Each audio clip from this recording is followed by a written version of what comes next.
boa noite para todos nós. É uma alegria muito grande podermos estar aqui hoje conversando, trocando ideias, compartilhando reflexões colhidas ao longo do tempo, dos estudos e das observações que nós fazemos. Todos nós, de alguma forma, nós buscamos este estado de alma, de paz. Todos nós queremos, de alguma forma, viver essa vivência da paz. Mas pela nossa forma, muitas vezes equivocada, de nos conduzirmos, pela nossa inexperiência, pela nossa imaturidade, muitas vezes o que nós fazemos, as escolhas que fazemos, elas nos colocam num resultado oposto. Criamos o conflito, a contenda, a discórdia e as pequenas guerras no nosso cotidiano. E a nossa proposta aqui hoje é fazermos essa reflexão em torno da proposta do Cristo acerca da paz. Que estratégias, que escolhas devemos fazer para efetivamente podermos viver em paz. Aquilo que a doutrina espírita também nos orienta, nos ensina acerca desse caminho que devemos trilhar para conquistarmos a paz. E a primeira reflexão importante que nós precisamos fazer é que a paz, ela é uma conquista que se realiza no nosso mundo interno, que não depende, não deveria depender daquilo que acontece fora. A paz é algo que nós construímos dentro de nós. E esse edifício, essa construção, ela começa a partir do entendimento da vida. Precisamos entender a vida. Se nós não entendermos a vida, nós vamos viver em conflito com a vida, com o outro e conosco mesmo. No sentido, compreendermos os sentidos, os motivos, por que nós estamos vivendo aqui nesse mundo. Qual é o motivo? Também a paz depende muito de como nós vivenciamos as experiências. Como eu interpreto, como que eu significo, que valor eu atribuo, por exemplo, quando eu estou vivendo um momento difícil, um momento de dor e de dificuldade, que valor eu atribuo? Como eu percebo essa experiência? São entendimentos importantes que vão nos ajudar nessa compreensão. Também compreendermos que todos nós fomos criados para a felicidade, para a plenitude, para vivermos em paz. Mas essa paz, ela é uma conquista. Todos nós nascemos, como nós aprendemos com a doutrina espírita, nascemos simples e ignorantes. Ignorantes no sentido de ignorar, de desconhecer, por faltar experiências. E é exatamente por isso, meus irmãos, meus amigos, que nós estamos aqui nesse mundo, para ganhar experiência. E a experiência só se conquista com as vivências, com os enfrentamentos, com a vida na matéria, até chegarmos na plenitude, na perfeição.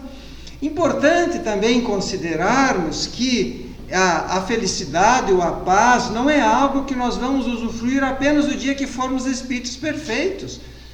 A lei divina, ela está estruturada de tal forma que possibilita desde já usufruirmos um estado de alma diferenciado quando nós dermos um passo na direção do progresso, quando nós temos uma atitude diferente.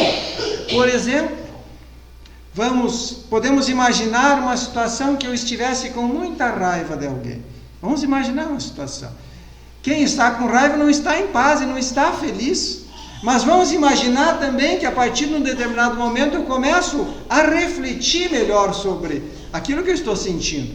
E começo a olhar as coisas sob a perspectiva do outro também. E às vezes vou me dando conta que o outro talvez seja digno de piedade, vou me dando conta que o outro talvez esteja numa situação difícil, que eu preciso ajudá-lo em vez de sentir raiva.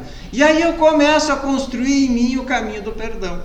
Quando eu tomo essa decisão, há algo diferente que acontece dentro de nós, que é a felicidade possível, que podemos usufruir já neste mundo.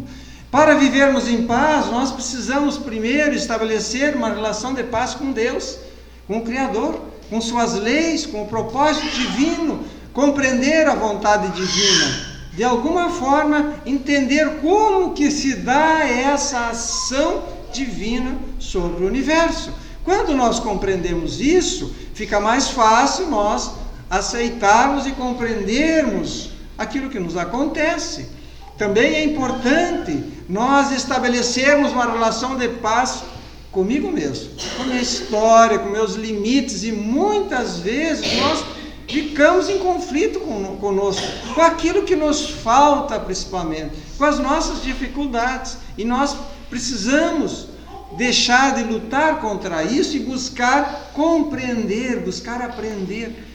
E também nós precisamos estabelecer uma relação de paz com o nosso semelhante, o nosso irmão de caminhada, através da paciência, da tolerância, do perdão possível, do fazer o bem que estiver ao nosso alcance, e até chegarmos a amar os inimigos. E essa proposta dessa relação de paz com Deus, conosco e com o próximo, não é uma novidade, porque Jesus já falou sobre isso. Quando Jesus vai resumir toda a lei divina, nós podemos dizer toda a legislação divina, tudo aquilo que foi ensinado, foi divulgado pelos profetas até então, Jesus vai resumir nesses dois mandamentos: no amor a Deus, amor ao próximo, como a nós mesmos. Um amor a Deus com o coração, com a alma, mas também com o entendimento, que é um amor que sente, mas um amor que também compreende, porque precisamos compreender também por que nós devemos amar a Deus, por que nós devemos amar o próximo, por que nós devemos nos amar. E é sobre isso que nós queremos conversar um pouco mais, sobre, podemos dizer, esses 3 pilares básicos que vão estruturar a nossa vida, a nossa felicidade, o nosso futuro, a nossa salvação, seja como nós vamos compreender isso. Precisamos criar uma relação de intimidade com Deus, de proximidade. Deus está sempre conosco, isso nós sabemos, mas nós muitas vezes nos afastamos de Deus. Sempre que agirmos em desacordo com as leis divinas, nós estamos nos afastando de Deus.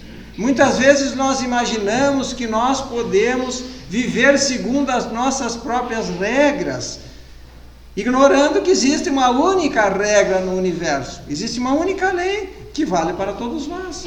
Como numa história contada por Jesus, que nós conhecemos como a parábola do filho pródigo, de alguém que se afasta da casa do pai, que imagina que pode viver segundo a sua maneira, e vai e gasta os seus recursos, se decepciona, se arrepende e volta à casa do pai. E assim somos nós muitas vezes.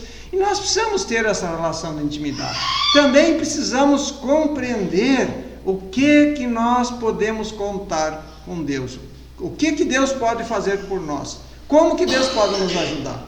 Isso é fundamental, meus irmãos, porque se nós ficamos imaginando, ficamos esperando coisa de Deus ou dos Espíritos que nós não vamos receber, é certo que nós vamos nos decepcionar, porque também na nossa vida de relação, às vezes nós temos expectativas acerca de determinadas pessoas, imaginamos que elas vão nos dar alguma coisa, ou vão fazer algo por nós, e elas não fazem, e a gente se decepciona.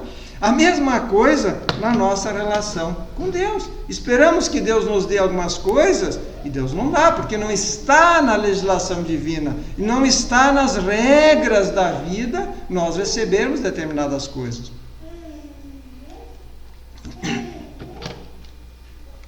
Evidente que, como dizem os Espíritos, que a plena compreensão de Deus só vai se dar o dia que nós atingirmos a perfeição. Condição é essa que nós não vamos ter mais vícios, não vamos mais ter sentimentos nem pensamentos negativos, não vamos mais sentir raiva de ninguém. Mas, enquanto nós estamos nesse mundo, nós podemos compreender ou entender algumas coisas acerca do Criador, mesmo que não tenhamos atingido a perfeição. Nós podemos compreender Deus não como um ser humano, como muitas vezes a gente imagina, um ser humano, mas como uma inteligência suprema, uma inteligência máxima, o Criador de tudo. Assim nós podemos entender. Porque o ser humano, na tentativa de entender Deus, muitas vezes cria um Deus humano, invertendo o processo, quando Jesus disse que nós somos criados à imagem e semelhança de Deus. E nós queremos criar um Deus à nossa imagem e semelhança. E às vezes um Deus vingativo, punitivo. Mas Deus é a inteligência. Também já está nas nossas possibilidades nós estudarmos acerca dos atributos de Deus, que é único, que Ele é eterno, que Ele é imutável, que Ele é soberanamente justo. Isso é fundamental compreendermos, que Deus é justo. Senão não seria Deus. Tudo aquilo que foge os atributos de Deus não pode proceder de Deus. Isso nós precisamos compreender dessa forma. Deus está em toda parte, tudo vê, tudo preside, mesmo as coisas mínimas. Nesse excelente texto que está lá no livro A Gênese, que é uma das obras da codificação, que Kardec vai analisar acerca de Deus. E lá nós vamos encontrar um exemplo, uma comparação, que segundo o codificador, que foi dado por um espírito, numa das instruções que ele recebe. Muito interessante que ele compara o homem com o universo. E vamos pensar junto, o homem é um pequeno universo. Quem dirige esse pequeno universo? É a nossa inteligência. É essa inteligência que nos conduz, que chamamos de alma ou de espírito. É o que conduz o nosso corpo. Tudo o que acontece no corpo, o espírito sabe, o espírito sente. Da mesma forma, tudo aquilo que nós fazemos pensando, sentindo, isso vai repercutir no nosso corpo. Da mesma forma, nós podemos compreender a relação de Deus com a criação. Tudo aquilo que acontece no nosso corpo, o Espírito sente. Tudo aquilo que acontece na obra, Deus percebe. Um membro se agita, diz o Consolador nesse exemplo, o Espírito sente. Uma criatura pensa, Deus sabe. Mas em decorrência disso, nós poderíamos pensar e perguntar então, se Deus está em toda parte, tudo vê, até as pequenas coisas, por que é que nós não o vemos? E aí, o codificador vai nos ajudar a entender que a nossa visão ela é proporcional à evolução. Nós poderíamos imaginar, meus amigos, que a nossa caminhada evolutiva é como se nós estivéssemos caminhando na direção de Deus. Quanto mais evoluímos, mais próximo nós nos encontramos dele. E ainda estamos um pouco distanciados. E o codificador nos traz um exemplo de um homem que está no fundo de um vale, envolvido por um intenso nevoeiro. Ele não vê o sol, mas ele tem, pela luz difusa, pelos raios, ele tem certeza que está fazendo luz, que existe o sol. À medida que ele for subindo essa montanha, a claridade aumenta, mas ele ainda não vê o sol. Apenas quando chegar no topo da montanha, que não estiver mais nevoeiro, ele vai contemplar o sol na sua grandeza. Assim somos nós, espíritos imperfeitos. Estamos na base da montanha, envolvidos por uma intensa bruma. Que brumas são essas? São as nossas imperfeições. A nossa inferioridade que obscurece a nossa visão espiritual. Por isso nós não vemos Deus. E à medida que nós vamos subindo essa montanha evolutiva, nós vamos cada vez mais ampliando a nossa visão. Mas só vamos ver e compreender Deus o dia que atingirmos a perfeição. Que não tivermos mais nenhum vício, nenhum defeito que esteja obscurecendo a nossa visão. Aí nós vamos ver e compreender Deus na sua plenitude. Mas acima de qualquer entendimento, nós precisamos perceber o Criador com esse amor que não cessa, sempre presente, sempre está irradiando o seu amor para todos nós. Diferente das nossas relações, que às vezes isso se modifica, e em relação ao Criador não há mudança. Independente do que nós fazemos, Deus não deixa de nos amar. Evidente que temos as consequências dos nossos atos, mas o amor de Deus por nós não se modifica. Deus sempre sabe o que é melhor para nós, só o nosso bem. E se porventura, meus irmãos, estivermos vivendo um momento de angústia, de aflição, de dor, uma experiência difícil que nós não conseguimos compreender nesse momento. Confiemos, Deus sabe o que é melhor para nós. Logo adiante, talvez antes do final dessa vida, e com toda certeza na outra dimensão da vida, com a visão espiritual ampliada, nós vamos compreender essa necessidade. E vamos dar graças a Deus que permitiu que passássemos por essa experiência desafiadora, porque já vamos compreender a necessidade e os benefícios que recebemos. Deus existe, disso não podeis duvidar, e é o essencial, crede-me, não vades além. É o que respondem os Espíritos quando perguntados acerca da intimidade de Deus, quando o codificador tentava aprofundar essas questões. E os Espíritos vão dizer, isso basta, não busque penetrar aquilo que nós não estamos em condições de compreender ainda. E eles vão nos dar uma diretriz, aquilo que é urgente, emergente, estudai as vossas próprias imperfeições. E é muito lógico, porque se são as imperfeições que nos causam sofrimento, se são as imperfeições que nos impedem de ver a Deus, é muito lógico que esse deve ser o nosso ponto, nosso foco nesse momento. É isso que nós temos que cuidar, é isso que nós temos que buscar vencer. Além da nossa relação de paz com Deus, dessa compreensão, dessa proximidade com o Criador, nós precisamos nos perceber como espíritos imortais. Sem a imortalidade, com a continuidade da vida, sem as múltiplas existências, não há como nós viver em paz. Não há como nós, porque senão, analisando os fatos, aquilo que nos acontece nesse momento, considerando apenas esta encarnação, Deus seria injusto em muitas coisas. Sem a continuidade da vida, sem a imortalidade. Sem a imortalidade não há igualdade. Com a imortalidade nós compreendemos que temos o mesmo ponto de partida, somos iguais no início, somos iguais na destinação e somos iguais nas oportunidades, nos recursos durante essa caminhada. Poderíamos perguntar, sim, mas nós somos diferentes. Claro que somos diferentes. Nessa encarnação nós estamos vivendo experiências diferentes, com recursos diferentes, com possibilidades diferentes, porque cada encarnação nós vamos escolher experiências diferentes, mas sempre com os melhores recursos. Não significa que sejamos mais ou menos que alguém. Por isso, nesse sentido que há igualdade, cada um de nós está vivendo nesse momento aqui, um contexto com recursos que melhor se ajuste às minhas necessidades de progresso espiritual neste momento. E não significa que Deus nos esqueceu, se por acaso eu nessa encarnação tenho menos recursos, menos condições que o outro. E muitas vezes, meus amigos, por isso Jesus dizia que nós não devemos julgar. Muitas vezes o Espírito escolhe renascer nesse mundo e não manifestar determinadas potencialidades. Isso nós temos que compreender.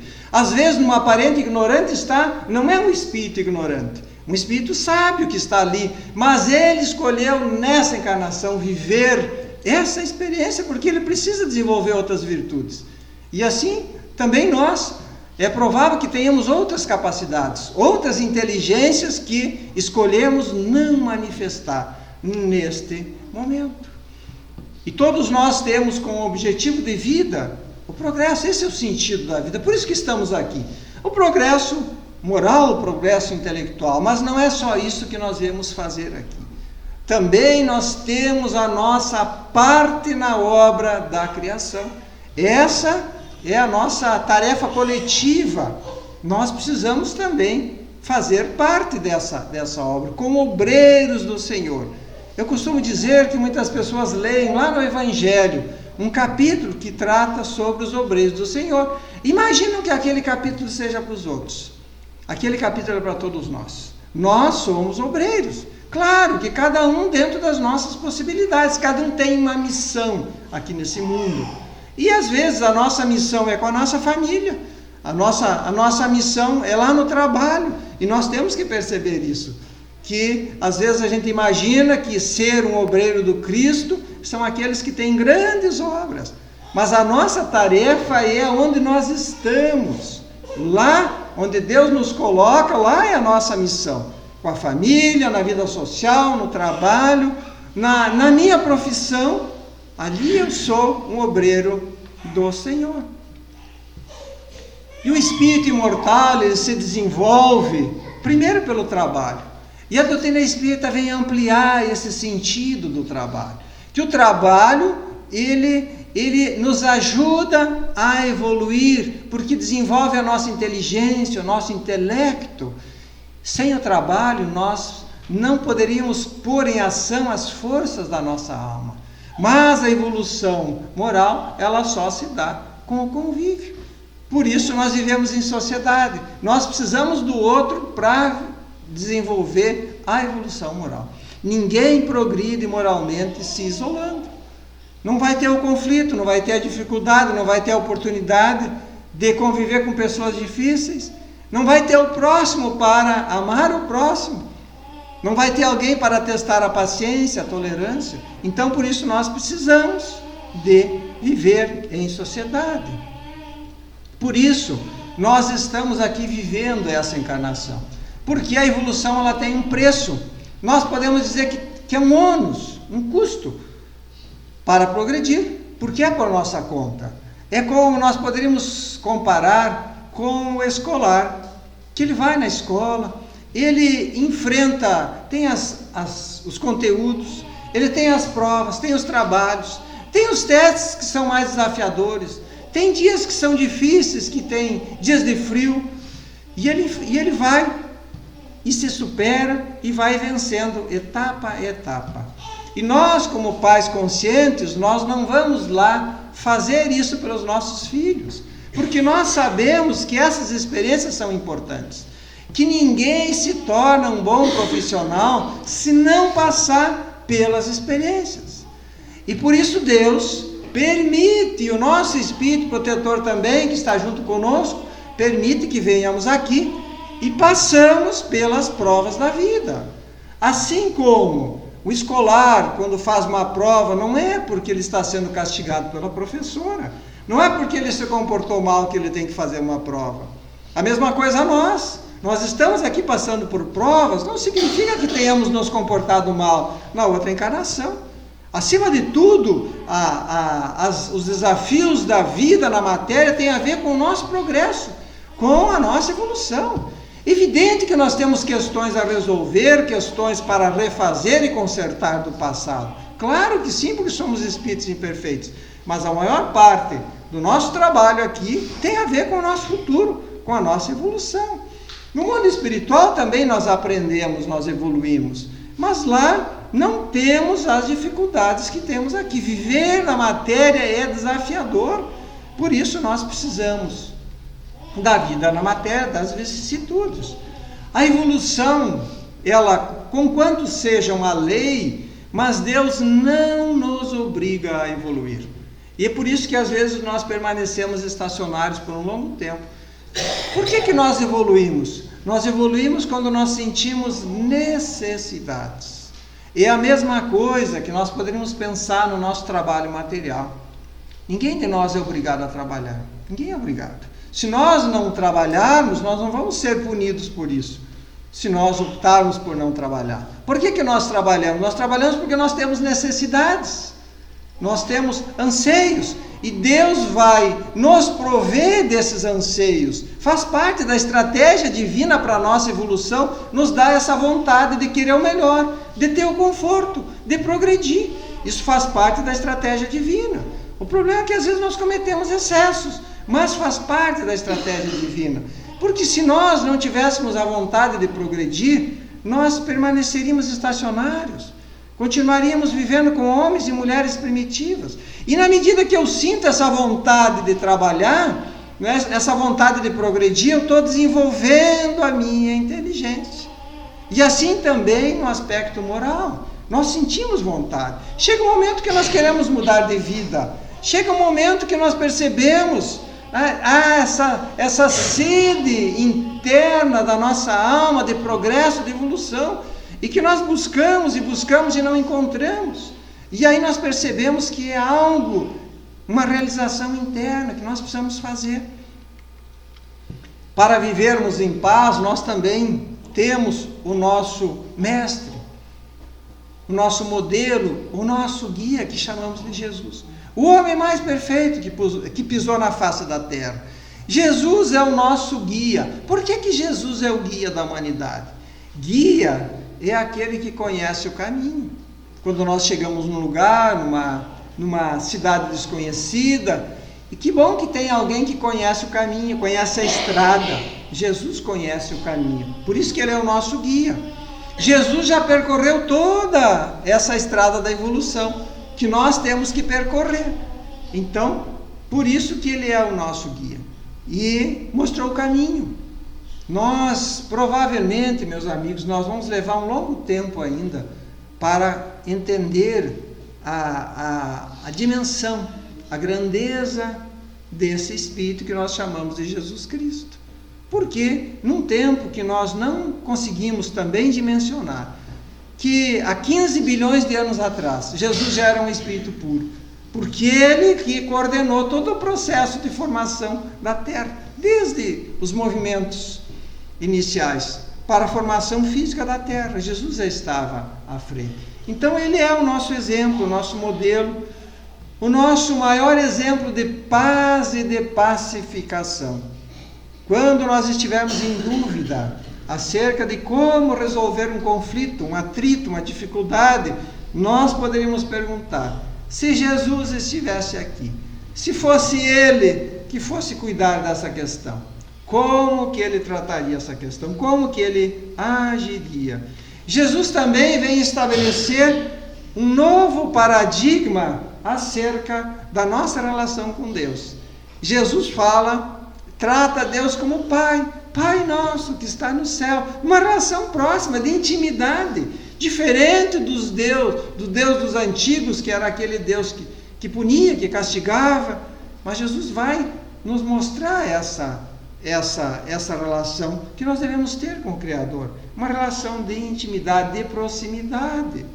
Meu Pai que está no céu, como dizia Jesus, eu sou uno com o Pai.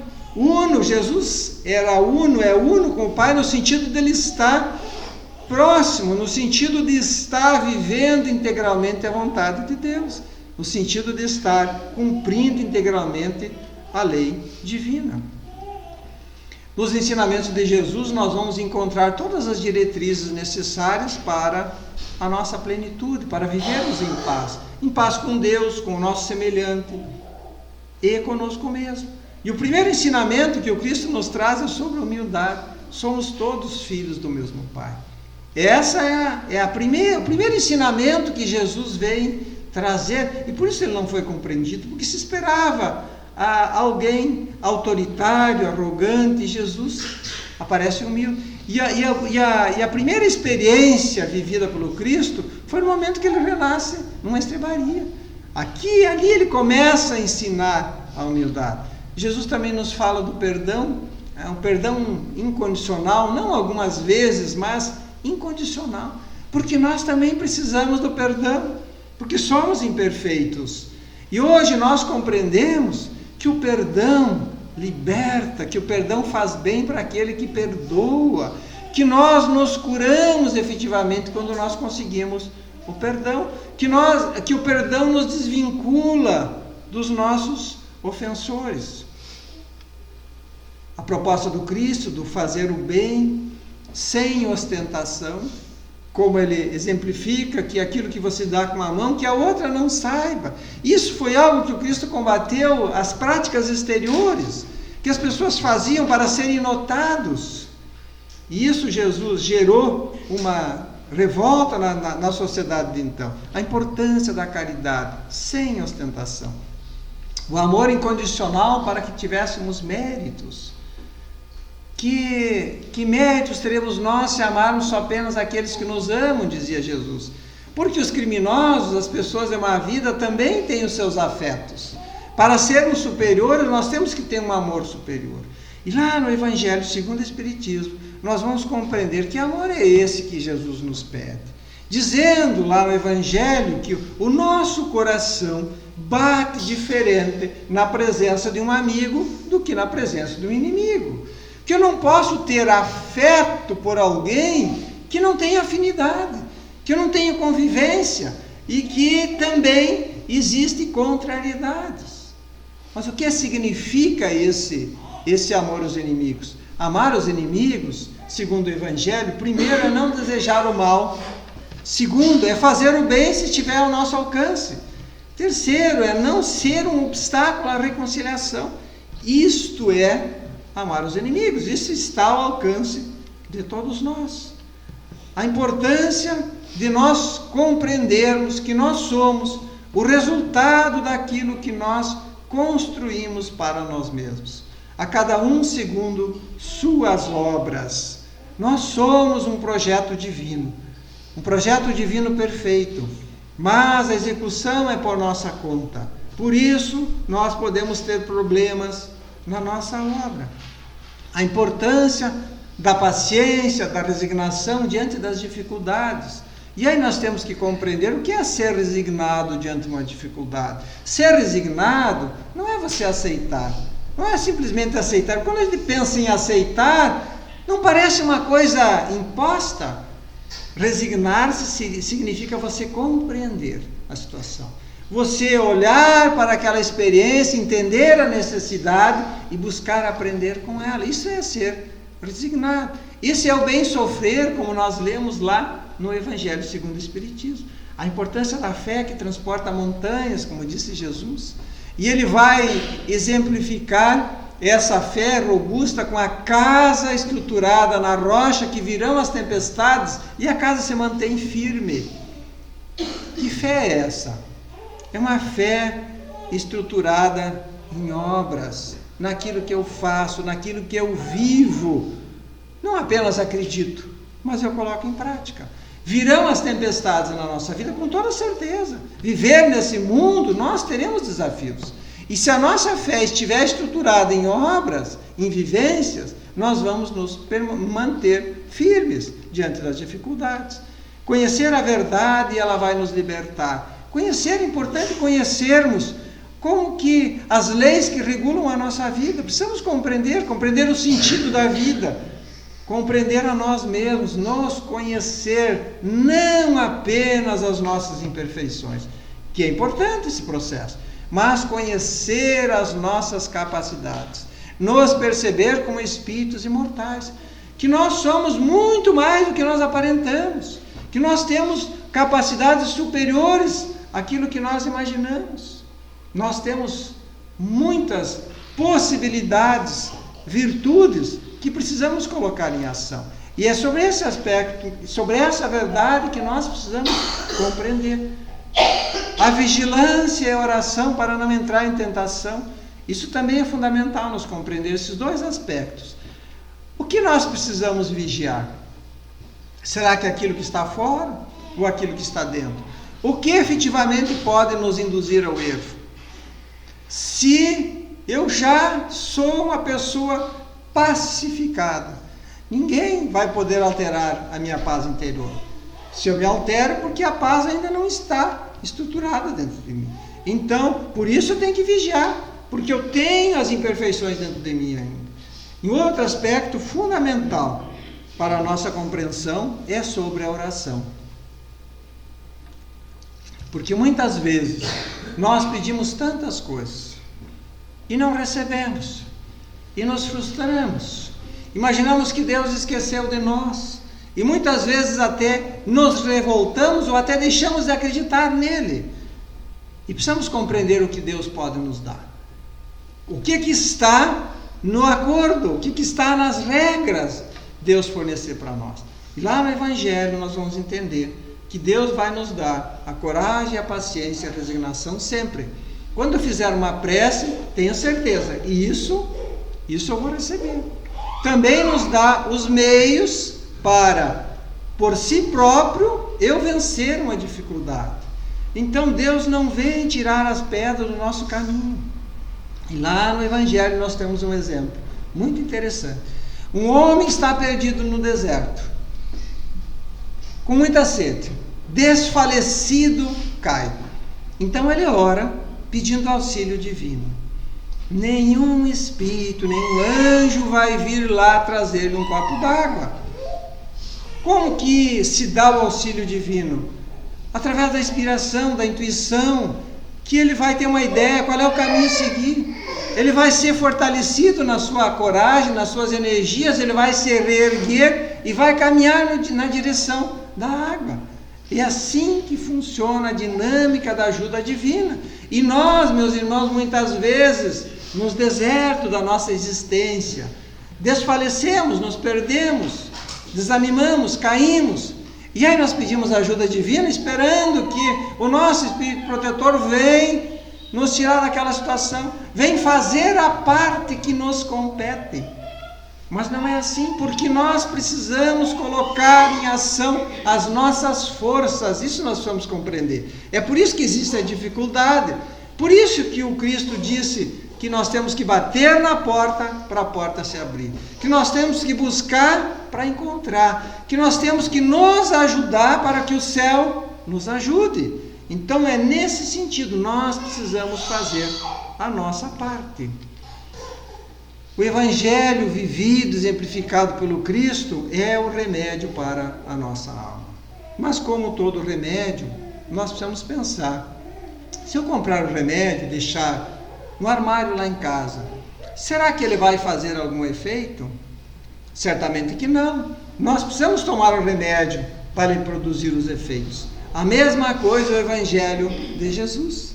Não basta conhecer o Evangelho, não basta saber o que precisa ser feito, nós precisamos viver. E essa é a proposta. É por isso que os Espíritos vão, na introdução do Evangelho segundo o Espiritismo, vão dizer que aquelas instruções, que aquelas mensagens inseridas no Evangelho segundo o Espiritismo, que são as vozes dos céus, que vêm fazer um convite para todos nós que vivamos o Evangelho de Jesus.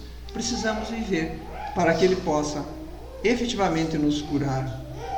Na vida presente ou na vida futura, nós somos o reflexo das nossas próprias construções.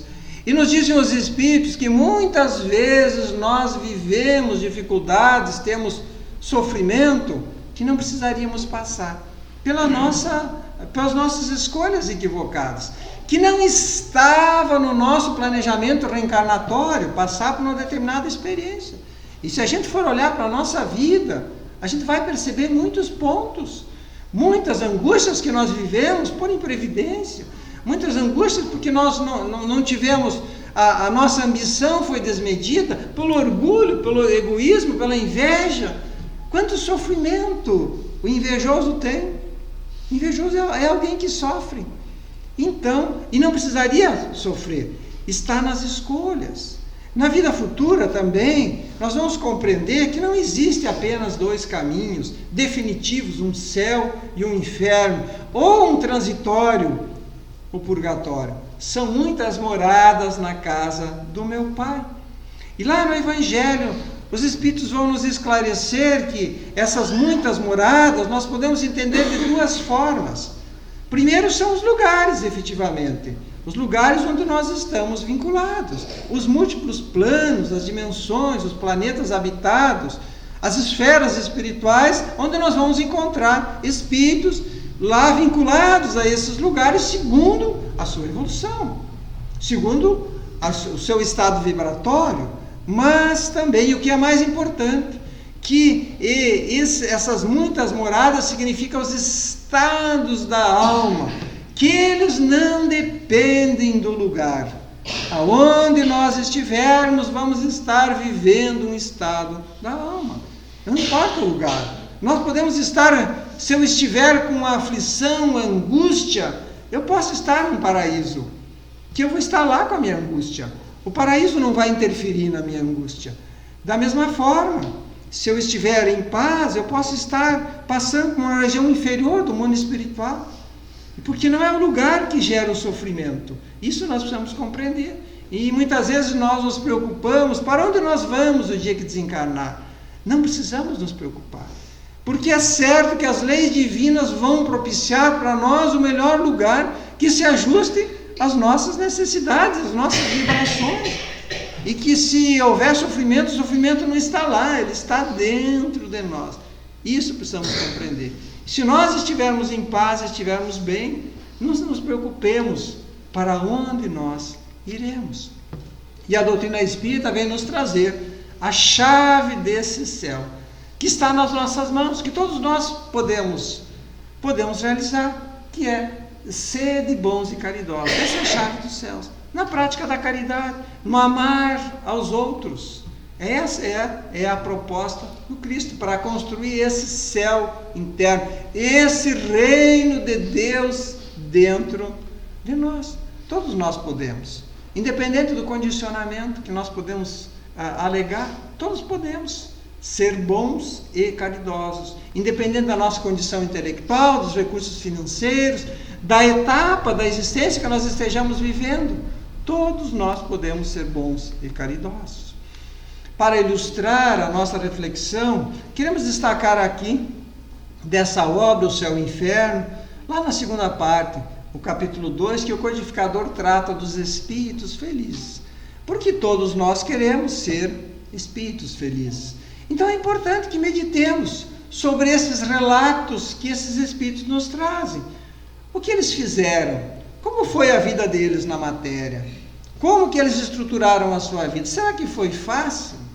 E aí nós vamos estudar esses relatos e vamos identificar lá pessoas simples, operários, pessoas que viveram com muita dificuldade, que tiveram sofrimentos, perseguições, mas são espíritos felizes.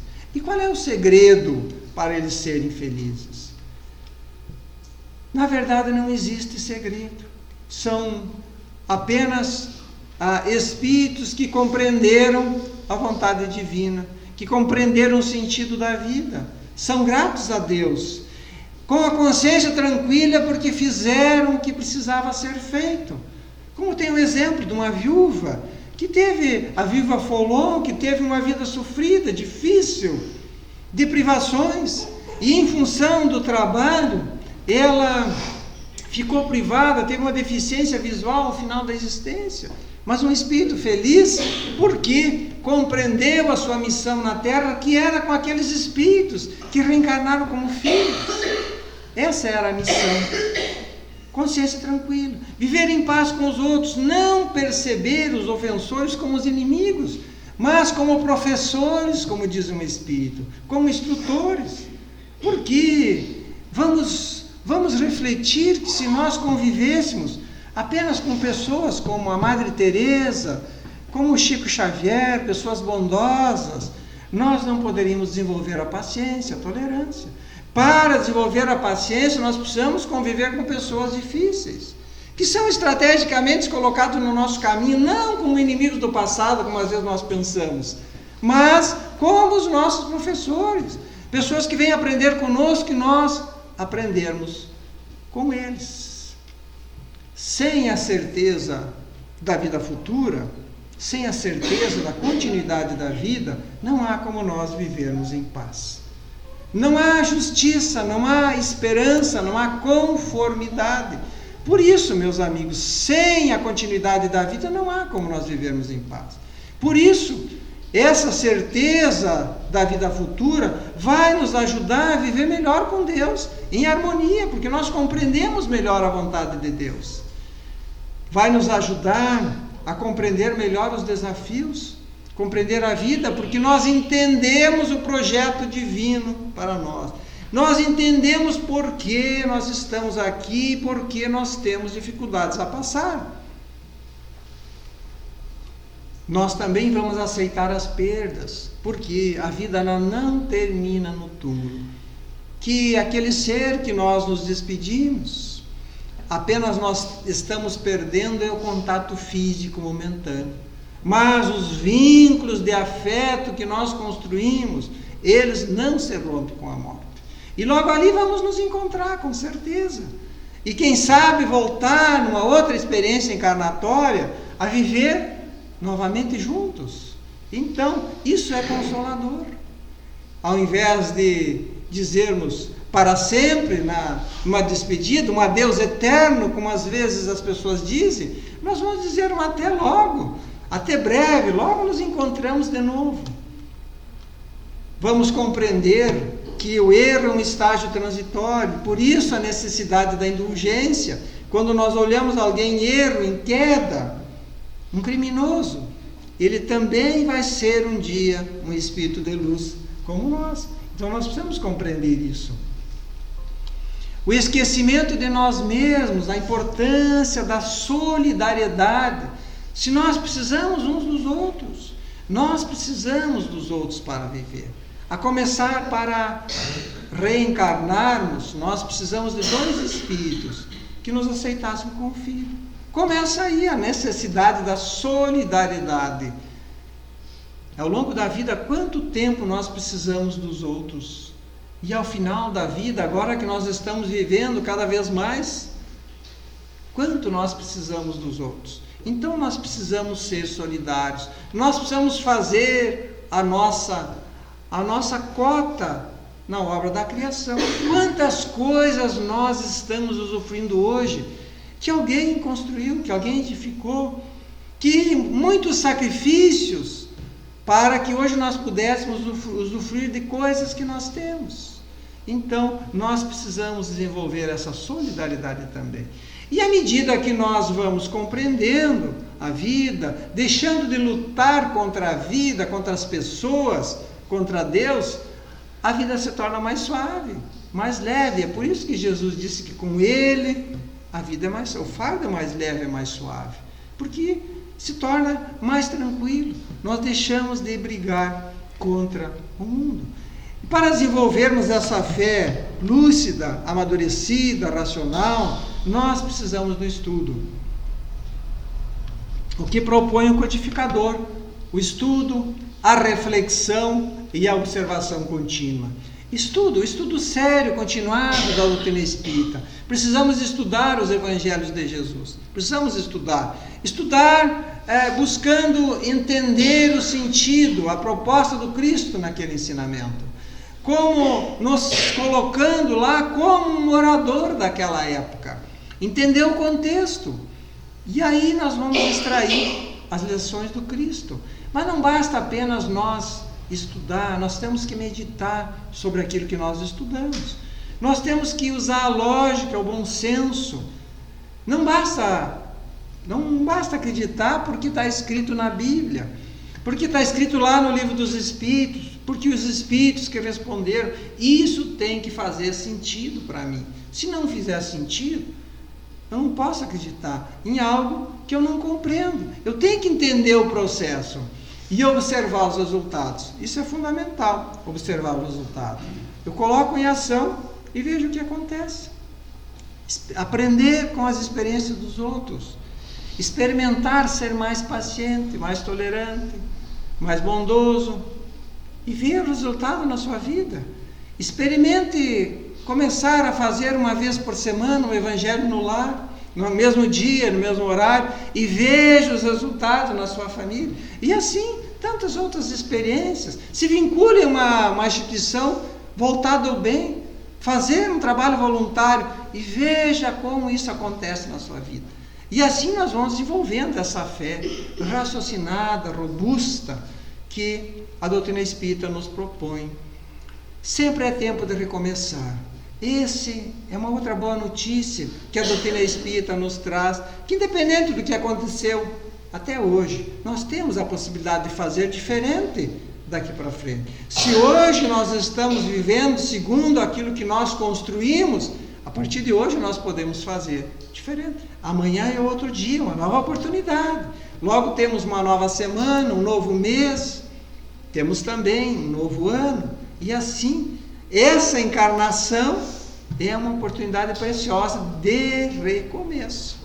Por isso que Deus permite que esquecêssemos das lembranças, das vivências passadas, que poderiam ser aflitivas para nós, que poderiam nos induzir ao erro, e assim, sendo mais livres para decidir por conta própria, nós recomeçamos uma existência nova. Uma notícia boa que eu gostaria de deixar aqui, que nos mundos felizes, que todos nós um dia vamos habitar, há vagas para todos nós.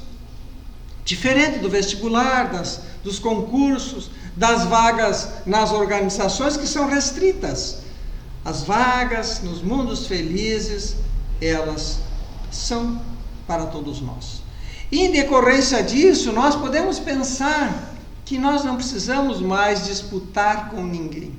Que nós não estamos aqui para disputar com as pessoas, para querer ser melhor ou mais que alguém, para muitas vezes pisar em cima de alguém na tentativa de querer chegar primeiro.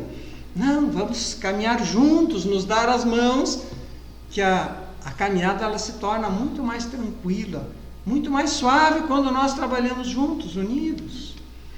A importância de desenvolvermos a gratidão pela vida. Vale a pena viver a oportunidade preciosa que nós estamos vivendo.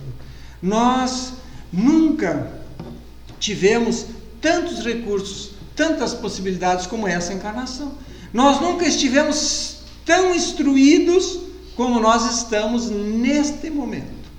Nunca nós tivemos uma condição intelectual e moral tão favorável como este momento que estamos vivendo.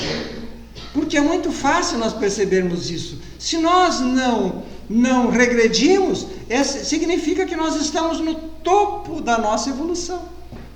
Então temos as plenas condições para vencer, para sermos vitoriosos. E temos os melhores recursos, meus amigos. Muitas vezes a gente pede tanta coisa, a gente anseia por tanta coisa. E que se nós tivéssemos, se Deus efetivamente nos desse muitas coisas que nós pedimos, isso seria o objeto da nossa queda. E Deus, por amor e bondade, muitas vezes não nos dá aquilo que seria em nosso prejuízo.